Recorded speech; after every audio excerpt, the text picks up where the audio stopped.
இங்க இருக்கிற சென்னை மியாட் மருத்துவமனையிலிருந்து அமெரிக்கா வரைக்கும் போய் ட்ரீட்மெண்ட் பார்த்துட்டு வந்திருக்காரு விஜயகாந்த் சார். ஆனா எங்க போயுமே அவருக்கு சரியாகல. அவ்வளோ செலவு பண்ணியிருக்கீங்க. அதுவும் சரியாகல. அது மட்டும் இல்லாம அவரோட கம்பீரமான குரலும், நல்லா அவரோட கை பார்த்தீங்கன்னா வச்சுக்கங்களேன், நல்லா அந்த உருட்டு கட்டை இருக்குல்ல, அந்த மாதிரி இருக்கும். அந்த அளவுக்கு நல்லா ஸ்ட்ராங்கான ஆளு.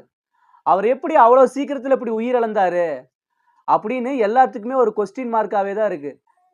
ஒருவேள அவர் சாப்பிடுற சாப்பாடுல யாராவது ஏதாவது பண்ணியிருக்கலாமோன்னு எனக்கு ஒரு டவுட் வருது.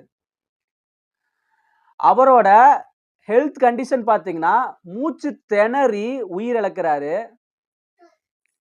இதுக்கெல்லாம் காரணம் என்ன அப்படின்னு நீங்க கேட்டீங்கன்னா, செய்வினை வச்சிருக்காங்க அப்படின்னு இளையராஜாவோட தம்பி இசையமைப்பாளர் கங்கை அமரன் இருக்காருல்ல